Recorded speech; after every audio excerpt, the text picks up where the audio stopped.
My name's Lauren Coleman-Cronowit, and today you're attending the National Registry Training Officer webinar for March. Let's talk about a few housekeeping things before we get started today. Today's webinar will run for a maximum of 90 minutes. We welcome you to submit questions during the webinar via the QA option here on the at the top of your screen. We are recording today's webinar, and it'll be made available to all attendees after the webinar. Give it about a week and a half, and we'll send you a follow-up email with the link to the webinar on our YouTube channel. We appreciate your partnership throughout this research season, and we'll go ahead and talk about the agenda.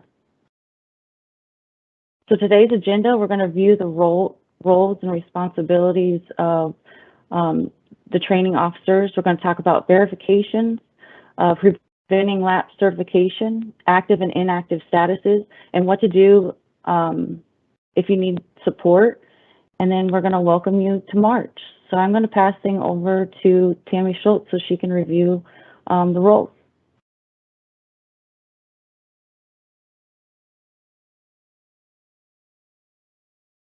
Hello, my name is Tammy Schultz. I'm the Customer Experience Supervisor here at the National Registry. And there are three really important roles an agency has for recertification. That's the training officer, the physician medical director, and the agency. So training officers approve affiliation requests for providers, training officers, and medical directors.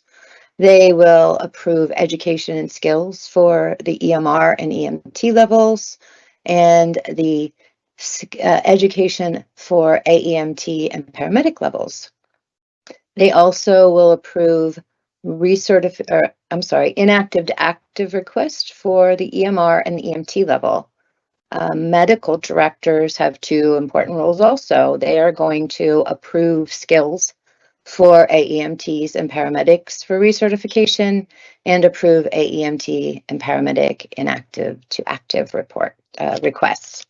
And the agency is one of the most important roles, because that's the electronic process for a nationally registered individual to be able to submit electronically their recertification application. So this is the verification screen all training officers and medical directors have. The top is set up the same, similar for both of them. Under the portal, on the dashboard, there's a section called Pending Actions and Requests, and this is where your work is going to take place. You're going to approve affiliation requests there. You're going to approve the education and skills there. And the medical director, I want to bring attention to that one. The medical director actions section is only going to show you denials. So if a medical director denies somebody, that's the only thing you're going to see on that screen. And that screen does give you that instruction at the top. And then inactive to active requests. So you just click view to the right of whatever line you want to take a look at and approve. And in the table, click approve or deny and submit for the different individuals.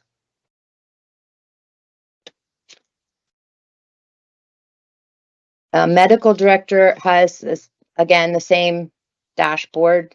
They only have two roles, two actions under pending actions and requests.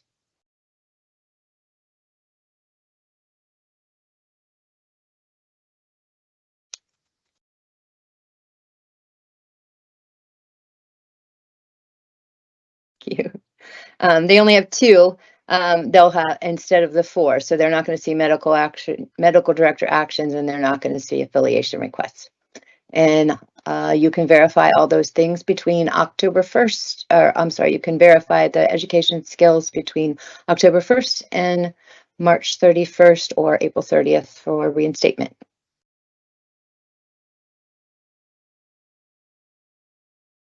Hi, I'm Megan Holleran, the Certification Director at the National Registry, and I'm going to talk to you about preventing a lapsed certification.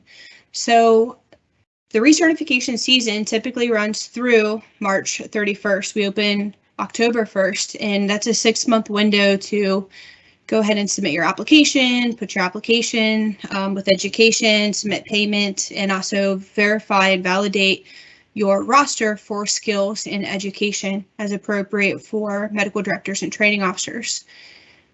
But what happens after March 31st? Well, on April 5th, and again, 5 days after the reinstatement period closes after April 30th, we will go ahead and we do the best that we can to prevent a lapse certification. We recognize that there is the ability for providers to submit in the inactive status, which means that they've met all recertification criteria, including the payment and the application, passed the eligibility, and they've also completed and submitted their education. So they do qualify for the inactive status despite maybe wanting to have that agency affiliation or the training officer and medical director verifications.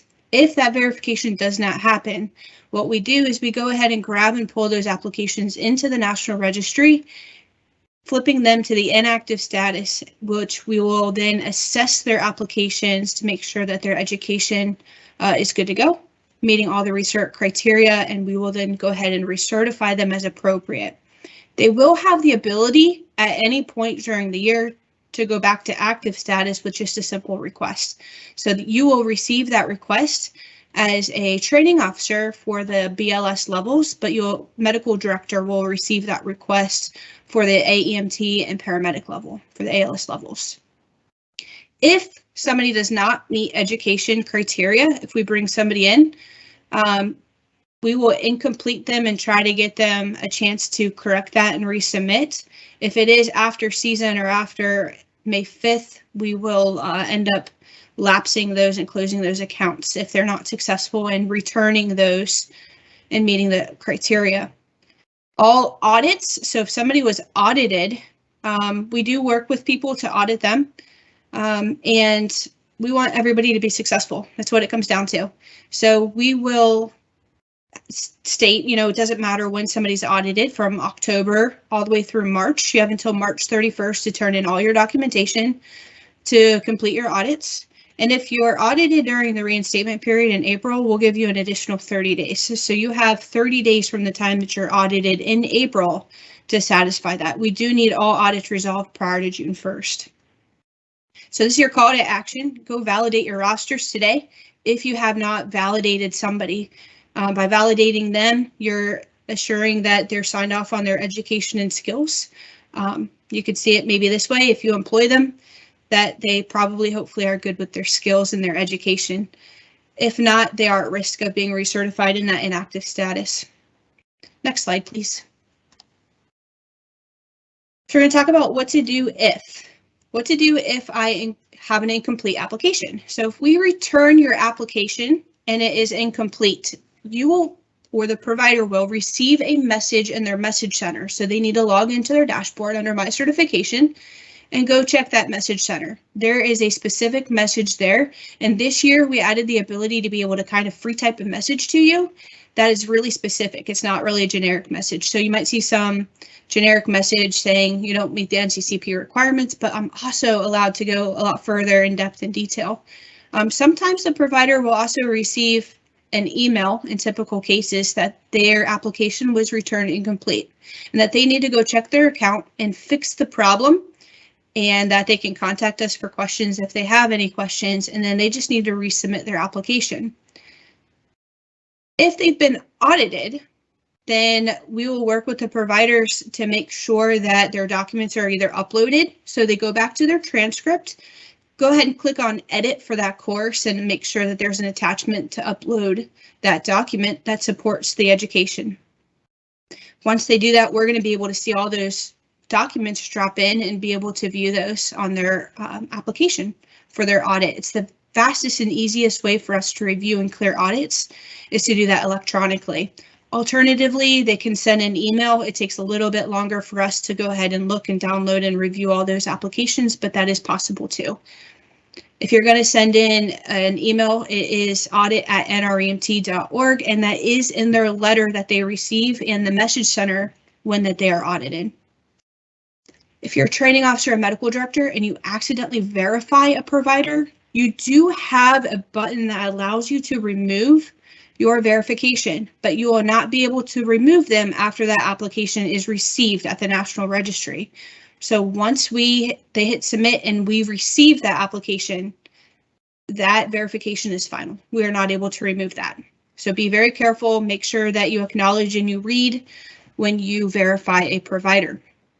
Same thing if you accidentally affiliate a provider, so somebody wants to be part of your agency, and you say, okay, yep, I verify that that person is employed or maybe volunteers with us, and you're going to take them on in your agency. They want to be on your roster.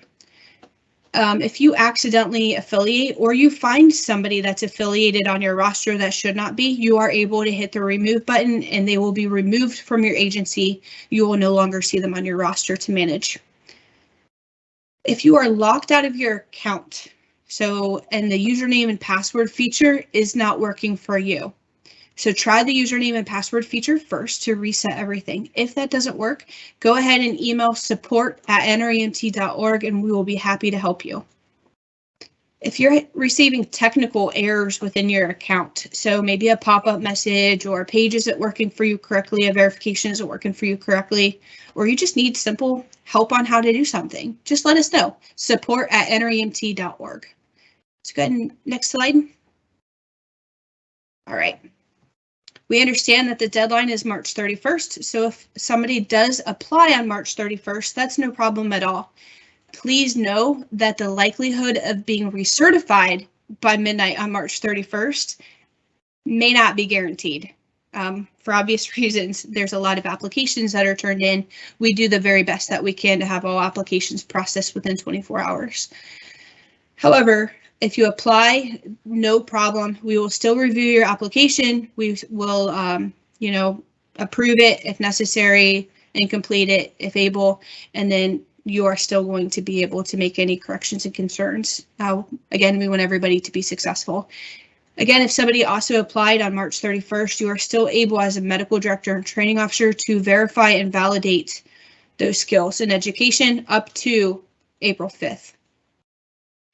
If they didn't apply before March 31st, the National Registry has a reinstatement period. So from April 1st, it kicks in midnight on March 31st until April 1st. From midnight then until April 30th, midnight, April 30th, there's a $50 fee for a reinstatement, but you are able to apply just as you would in the normal season. You are also able to validate and verify those skills and education within that reinstatement period for anybody that submits during that reinstatement period. If you didn't validate before March 31st or April 30th, you have until 5 days later to do that. So April 5th and May 5th, everybody's at risk of being pulled in the inactive status. So you have a 5 days grace on that as a training officer and medical director after those deadlines. I have an Army mods or military provider. So what does Army mods mean? They are a 68 whiskey designation, 68 whiskeys. They're Army medics and they use a system called mods, and that is particular to the Army, and they must use that system if they are 68 whiskey. If they're any other type of Army provider or affiliated with the Army, that's okay too. If they're not 68 whiskey, they can still use your affiliation in your agency. But if they are that Army mods, they can still be affiliated with you, but they must apply through the Army's and mods system. You will not be able to validate and improve their skills and education. So they must go through Army. I need to request an extension. We do have an extension pathway, and you're going to email, or that provider would email support@nremt.org. We do review these cases on an individual basis, and they do cover some major issues that you may have had within the recertification cycle. Major medical incidents could be one of those, or oftentimes a military deployment is pretty common as well. We just ask that you submit a summary of why you're requesting that extension and any supporting documentation you might have, so we can assess those. Please, next slide. Welcome to March. We are in March, and this is our primary recertification month. Obviously, it's March 31st is the major deadline. Just historically, a fact, we've processed usually in the past couple years around 80,000 applications in March. So you can see that's a pretty significant number. We ask that you try to get your applications in as soon as possible to help us get through those applications and verify as soon as possible as well, validate those. There are multiple resources available to help you. So you can go to our support center on our website, use the National Registry website as a great resource as well. We also have something called the Monitor. It's on YouTube. We have a link on our website for the Monitor. You can also go to YouTube and find us. The Monitor are short little like 10-second to 30-second videos on how to do something. So if you're looking at maybe how to enter your education or how to validate as a training officer, you might find some of those videos very helpful there. And our list keeps growing, so we continually expand that list of available videos that we have on that to help you, and we update those as well as processes may change. A new feature is the recertification help bubble on the website. You might see this little pop-up, and if you click on that, those are some common questions that we have. So if you type in, and you'll receive a solution there that might be helpful too. If you try that out, let us know how you like it. We're always looking for feedback on that new feature. The weekly reminder emails are for those due to recertify and for training officers and medical directors that we send out. So we do send those out monthly to say, hey, you're due to recertify. This is a reminder. If sometimes we, in March, we send those weekly, just so you know. Sometimes you'll see an email and be like, hey, I thought I've already recertified, but I'm receiving this email. I would ask you just to go check your account one more time, or tell that provider to go check their account one more time, because they may have been returned incomplete. They might be waiting for verification if they requested active status. They may have been audited and didn't catch that, so they may not have known or missed the email. Sometimes people's emails may not be updated in their account, so we're sending emails and trying in good faith to contact you, but you may not receive that. So for some reason, please make sure people check their accounts frequently. There's also the National Registry Recert Guide that's available on our website. It's basically covers a lot of NCCP, the history behind it, current policies, and how to and requirements of recertification. So if you have a question on what is the recertification requirements or kind of a little bit of background on how to or a policy, you might find that there. Next slide, please.